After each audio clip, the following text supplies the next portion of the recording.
Hello everyone, मैं एक नई कहानी में आपका फिर से स्वागत करता हूं। उम्मीद करता हूँ आप और आपका पूरा परिवार स्वस्थ और अच्छे होंगे। तो चलिए आज कहानी की ओर बढ़ते हैं। तो ये कहानी 13 अप्रैल 2021 को शुरू होती है बिलासपुर में। बिलासपुर का एक इलाका में, पुलिस स्टेशन के इलाके में एक शख्स दौड़ता और भागता हुआ आता है और उस पुलिस स्टेशन में दाखिल होता है। अब जैसे ही दाखिल होता है, वहाँ पे जो पुलिसकर्मी बैठे होते हैं वो पूछते हैं कि क्या हुआ, क्यों घबराए हो, क्या दिक्कत है। तो वो शख्स बताता है कि सर, मेरे भाई को किसी ने मार दिया, मेरे भाई का कत्ल हो गया। तो पुलिस वाला सुन के चौंक जाती है कि किसने मारा, क्या हुआ, पूरा अच्छे से बताओ। तो बोलता है कि सर, कल लगभग 12 तारीख को मेरा भाई पूजा का सामान लेके कहीं गया था। बोला कि मैं किसी व्यक्ति का नाम लिया था वो जिसे मैं जानता था, तो मैं इनके घर जा रहा हूँ पूजा का सामान लेकर। तो जब वो काफ़ी देर तक नहीं आया तो मुझे चिंता हुई, लगभग 24 घंटे तक नहीं आया। तो आज मैं 13 अप्रैल को उनके घर जाने लगा कि देखता हूँ। तो जब मैं रास्ते में जा रहा था तो रास्ते में मुझे वो झोला दिखाई जिसमें वो पूजा का सामान ले जाया था। एक्चुअली वो झोला जो है वो मेरे ही घर का है। तो जब दिखा तो मैंने आसपास देखा तो चप्पल मेरे भाई का दिखा। अब चप्पल दिखा और देखा तो मुझे मेरे भाई की बाइक भी दिखी, और जस्ट उसी के बगल, बाइक के बगल में ही एक सुनसान वीरान घर था, खंडहर टाइप का। तो मुझे लगा कि उसी में मेरा भाई हुआ, तो चलो जा के देखता हूँ। तो मैं जैसे ही गया वहाँ पे मैंने देखा कि मेरा भाई का लाश पड़ा हुआ है। अब ये पुलिस वाले सुनते ही बोलते हैं कि कहाँ पे, जगह बताओ। तो वो एड्रेस बताता है। तो फौरन वहाँ एक टीम बना के रवाना कर दिया जाता है। अब रवाना कर दिया जाता है, वहाँ पे जब पुलिस मौका वारदात पे पहुँचती है तो वो देखती है कि सामने उसके भाई क्या, जिसका नाम सुरेश था, उसका लाश पड़ा हुआ है। वो पूरा खून से लथपथ है, खून सूख चुका है, और उसके आसपास में पूजा की कुछ सामान रखी गई है। जब पुलिस वाले आसपास देखते हैं पूजा का सामान तो उनके मन में पहला ख्याल आता है कहीं ये नरबली तो नहीं दी गई, क्योंकि इत्तेफाक से 12 अप्रैल को अमावस्या की रात थी और 13 अप्रैल को पुलिस को लाश मिलती है जो उसका भाई बताता है। तो पुलिस वालों को पहले मन में ये जाता है कहीं ये नरबली का तो मामला नहीं। और वहाँ के जो भी वहाँ पे पूजा पाठ के सामान होते हैं उसे जब्त कर लिया जाता है, पोस्टमार्टम के लिए भेजा जाता है। और उसके भाई से पूछा जाता है क्या तुम्हें किसी पे शक है। तो बोलता है नहीं सर। अब उस समय कोरोना का दौर भी था। अब कोरोना का दूसरी लहर आ गई थी, तो इस कारण वर्ष काफ़ी क्राइम के केसेस, उसमें से ये भी एक क्राइम के केस थे जो थोड़ा ठंडा पड़ने लगा था। अब समय बीतता जाता है, केस ठंडा पड़ चुका क्योंकि उस समय काफ़ी चीज़ों का ध्यान रखना था, सोशल डिस्टेंसिंग मेंटेन करने, पुलिस वालों को और भी काम होते थे। तब समय बीतता जाता है, जब थोड़ा कोरोना का कहर कम होता है तो उसमें से एक पुलिस वालों को, पुलिस के जो हेड होते हैं इंस्पेक्टर, उन्हें एक ख्याल आता है कि एक सुरेश कुमार मर्डर केस भी था, तो उमेश कुमार साव पूरा नाम था। तो उस फाइल को फिर से खोला जाता है, फिर एक टीम को गठित किया जाता है और बोला जाता है कि इस केस को तुम लोग जल्दी से जल्दी सॉर्ट आउट करो। तो वो टीम बोलती ठीक है, करते। अब होता क्या है कि लगभग दोबारा जो केस खुलता है तो इसमें 60 लोगों से पूछताछ की जाती है। इसी बीच दो लोगों का नाम सामने आता है। पहला नाम सुभाष दास और दूसरा माखन दास। ये दो व्यक्ति का नाम इन 60-70 लोगों के मुंह से, मतलब इनमें से कुछ लोग बोलते हैं, सामने आता है ये दो नाम। तो अब इसके भाई को बुलाया जाता है कि क्या तुम जानते हो सुभाष दास को और माखन दास को। तो बोलते हैं हाँ सर, ये लोग तांत्रिक हैं। तो बोले तुम कैसे जानते हो, कैसे परिचय हुआ। तो बोलता है कि देखिए सर, लगभग ये जनवरी और फरवरी की बात है। मेरा भाई एक रोज़ घर आता है और बोलता है कि हमारे घर में पूर्वजों का खजाना है, तो उसके लिए एक पूजा करवानी होगी जिससे खजाना ऊपर आएगा और हम लोग माला माल हो जाएंगे। वैसे मैं बता दूं कि ये जो लोग थे काफ़ी, मतलब ये नहीं बोलूँगा गरीब थे, फाइनेंशियली ये लोग स्ट्रॉन्ग थे। तो पहले तो ये परमिशन नहीं देता है पूजा करवाने के लिए इसका भाई, लेकिन सुरेश काफ़ी जिद करता है और तो लास्ट में इसके भाई को हार मानना पड़ता, बोलता है ठीक है पूजा कर लो। और ये जो भाई है जिसने पहले आके बोलता है मेरा भाई का कत्ल हुआ, उसका नाम है राम। तो अब राम परमिशन दे देता अपने भाई सुरेश को कि ठीक है कर लो। तो फिर ये जो सुरेश होता है वो दो तांत्रिक, पहला सुभाष दास और दूसरा माखन दास को बुलाता है घर पे और पूजा की जो सामग्री होते हैं वो सब लेके आता है पे। अब ये अनुष्ठान जो होता है वो लगभग अनुष्ठान 6 से 7 घंटों तक चलता है। तांत्रिक करते हैं लेकिन कोई खजाना बाहर नहीं आता। अब ये 6-7 घंटे के अनुष्ठान के बाद भी खजाना बाहर नहीं आता, तो सुरेश कहता है कि क्या हुआ बाबा, कोई खजाना अभी तक आया नहीं। तो बोलता है शायद तुम्हारे भाई ने, इसमें हमारी कोई गलती नहीं है, तुम्हारे भाई ने की ही मन में कुछ खोट है, मतलब कि शायद उसने सच्चे मन से परमिशन नहीं दी है इस पूजा की, इसलिए ये पूजा से कोई फल नहीं मिल रहा है, हम लोग अब चलते हैं। ये बोल के वो लोग निकल जाते हैं, लेकिन कोई खजाना नहीं मिलता है।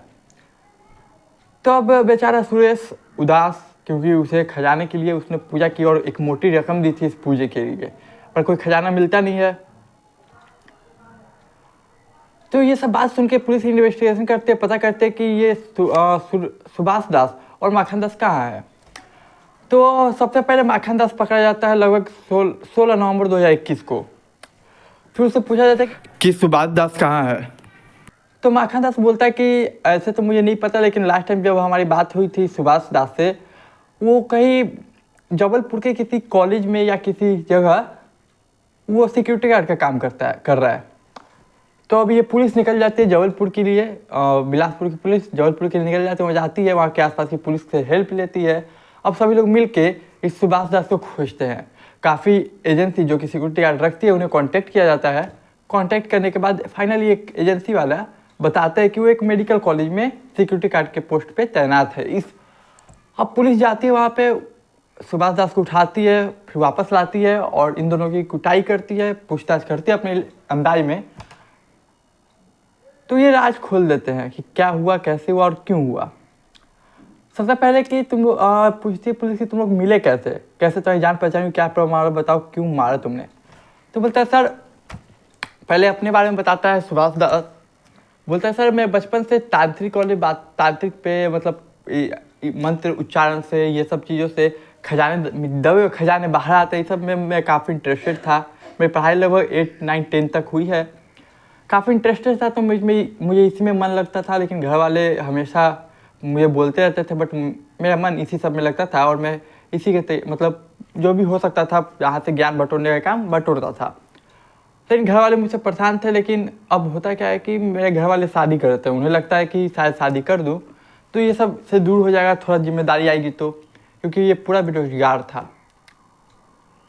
अब समय बीतता है, शादी भी हो जाती है, लेकिन सुभाष दास को कोई फ़र्क नहीं पड़ता। वो तांत्रिक वाली बातों पे, दिन भर खजाना की बात पे कि ये पूजा करने से, ऐसे पूजा करने से खजाना मिलेगी, इस पर ज़्यादा फोकस होता था। और लेकिन क्या होता है कि उसे वो घर से निकल जाता है। घर से निकल के ये बिलासपुर आता है भटकते भटकते। अब ये टोटली बेरोजगार था। अब यहाँ पे छोटे मोटे मतलब मंत्र विद्या जो भी होती है उसकी, चाहे जैसे भी हो, वो करके थोड़े पैसे कमाना शुरू कर दिया। इसी बीच इसकी मुलाकात माखन दास से होती है। माखन दास भी बेरोजगार होता है और ये भी बिलासपुर आता है। यही सब सिलसिले में ये दोनों जब मिलते हैं पहली बार, इन लोगों का सोच काफ़ी मिलता है। फिर ये लोग बोलते हैं चलो हम लोग मिल के ही सब कुछ करते हैं। तो ये लोग का एक अच्छा खासा दुकान चलने लगा था, ये लोग अपना थोड़े पैसे कमाने लगे थे। इसी बीच एक क्लाइंट से मुलाकात होती है सुरेश दास और मखन दास की। वो बताता है कि एक सुरेश नाम का लड़का जो कि काफ़ी अमीर है, उसे भी खजाना चाहिए, उसे भी खजाना निकलवाना है ज़मीन के नीचे से, जो कि उनके पूर्वजों ने दबाया है। अब वो कैसे भी करके सुरेश कुमार साव से मिलता है, ये दोनों तांत्रिक, और सबसे पहले काम करते हैं ब्रेन वॉश करने का। अब ब्रेन वॉश कर देते हैं पूरे तरीके से, एक ही मीटिंग में नहीं, 2-4 मीटिंग करने के बाद फिर जब ब्रेन वॉश हो जाते हैं, उन्हें लगता है कि अब ये हम पे विश्वास करने लगा, तो ये बोलते हैं कि तुम्हारे घर में एक अनुष्ठान करना होगा जिससे दबे हुए खजाने खुद पे खुद बाहर आ जाएंगे। लेकिन बोलते हैं कि जब हम लोगों ने पूजा किया, जो कि जनवरी-फरवरी में मैंने किया था, तो उस समय तो कोई खजाना नहीं आया, तो हम लोग बहाना मार के वहाँ से निकल गए कि 6-7 घंटे के अनुष्ठान के बाद भी तुम्हारे भाई ने परमिशन नहीं दी, मतलब परमिशन मन से नहीं दिया, इसलिए ये पूजा सफल नहीं हुआ। अब ऐसे ही हम लोग फिर उसके बाद निकल गए वहाँ से। फिर ऐसे छोटे मोटे काम कर रहे थे, छोटे मोटे यहाँ वहाँ से पैसे बटोर रहे थे कुछ कुछ करके। तो इसी बीच लगभग अप्रैल के मंथ में ही 12 अप्रैल के पहले 1 हफ्ते 2 हफ्ते पहले मेरी मुलाकात फिर से सूरज से होती है। तो अब सूरज बोलता है कि आप लोगों ने तो मुझे ठग लिया, ऐसे कर लिया। तो सुभाष दास जो है वो बोलता है कि नहीं, हमने ठगा नहीं है, सच में पैसे खजाने निकल जाता है, तो भाई ने मन से परमिशन दी होती। चलो काम करते हैं, फिर से हम लोग करते हैं, लेकिन इस बार तुम्हारे घर पे नहीं करेंगे, तुम्हारे घर पे इस बार पूजा नहीं करेंगे, क्योंकि तुम्हारे भाई के मन में खोट है, उन्हें हम पे विश्वास नहीं है, वो इस हम बातों पे विश्वास नहीं करता, लेकिन इसके लिए पूरी श्रद्धा चाहिए। तो इस बार कोई दूसरी जगह करेंगे, तो बोलता है ठीक है करते हैं। तो ये लोग फाइनली एक डिसाइड करते, वो जगह जहाँ खंडर था। अब बोलते कि एक काम करो, कुछ सामग्री मैं लिख के देता हूँ, अपने तुम लेते आना खरीद कर। तो एक सामग्री की लिस्ट देते हैं सुरेश को और सुभाष देता है। अब सुरेश वही झोला में सामान लेके अपने भाई को बोल के निकलता है कि मैं जा रहा हूँ किसी के पास ये सामान पहुँचाने। अब वो खंडर घर में जाता है, लेकिन इधर जब सामग्री लेने के लिए बोल देता है सुभाष सुरेश को, तो अपने पार्टनर मक्खन से ये बोलता है कि खजाना तो ज़रूर मिलेगा, क्योंकि ये मक्खन के मन में एक डाउट होता है कि खजाना इस बार नहीं मिला तो हम क्या करेंगे। तो ये बोलता है कि नहीं, खजाना तो पक्का मिलेगा, लेकिन इस बार हमें किसी की बलि देनी होगी। तो माखन दास बोलता है सच में बलि देने से मतलब खजाना मिल जाएगा? तो बोलता है 110% खजाना मिल जाएगा। तो बलि किसकी दी जाए? तो ये बोलता है कि सुरेश की ही देंगे हम। अब सारे पूजा की सामग्री मंगा ही लिया है, इसकी ही बलि देंगे, और उसके बाद हमारे ऊपर धन की वर्षा होने लगेगी। धन की वर्षा होगी, नीचे से धन आएगा, ऊपर से धन आएगा। अब तारीख आती है 13 अप्रैल, वो 12 अप्रैल। अब सुरेश आता है, पूजा पाठ करता है। अब जब ये पूजा पाठ होता है तो उसके पहले एक शर्त रखी जाती है, और सुभाष दास बोलता है कि इस पूजा शुरू करने से पहले एक शर्त है कि तुम अगले 1 घंटे तक यानी 60 मिनट तक किसी भी तरीके से आँख नहीं खोलोगे। तुम्हें आँख बंद करके रखना होगा, चाहे कुछ भी हो जाए, कोई भी आवाज़ सुना जाए, किसी भी टाइप की आवाज़ सुनाई दे, कितना भी डर लगे, तुम्हें अपनी आँखें नहीं खोलना है, वरना इस पूजा का करना व्यर्थ हो जाएगा। तो बोलता ठीक है गुरुजी, मैं नहीं खोलूँगा, अपने आँख बंद रखूँगा। तो जैसे वो बंद करता है, पूजा शुरू होती है। कुछ देर बाद सुभाष दास एक लोहा लेता है, कुल्हाड़ी लेता है, जिसको गर्म करता है। गर्म करने के बाद पीछे जाके 4-5 अटैक करता है, वहीं पे सुरेश मर जाता है। अब कोई धन की वर्षा तो नहीं होती है, ना ही कोई धन निकलता है। तो मक्खन दास बोलता है कोई धन तो निकला नहीं, जबकि धन के लिए हमने किया था कि कोई खजाना मिलेगा हमें, कोई खजाना मिला नहीं। तो बोलता है कहीं हमारे हाथ से कत्ल तो नहीं हो गया। अब सुभाष दास को भी डर लगने लगा, बोलता शायद हमारे हाथ से कत्ल हो गया। अब ये लोग बोलते हैं चलो एक काम करते हैं, अब तो कत्ल हो चुका है, अब यहाँ रहेंगे तो पुलिस हमें पकड़ ही लेगी आज नहीं तो कल, चलो भाग चलते हैं। तो ये लोग भाग जाते हैं। तो हमारी आज की तो पुलिस फिर अपना अरेस्ट की ही होती है। यही है पूरा कहानी आज की। उम्मीद करता हूँ आपको पसंद आई होगी। आप मेरे चैनल पे नए हैं तो सब्सक्राइब कीजिए, वीडियो को लाइक कीजिए, अपने दोस्त रिश्तेदार के साथ शेयर कीजिए। मैं मिलूंगा आपसे एक नई कहानी में, तब तक के लिए मुझे दीजिए इजाज़त।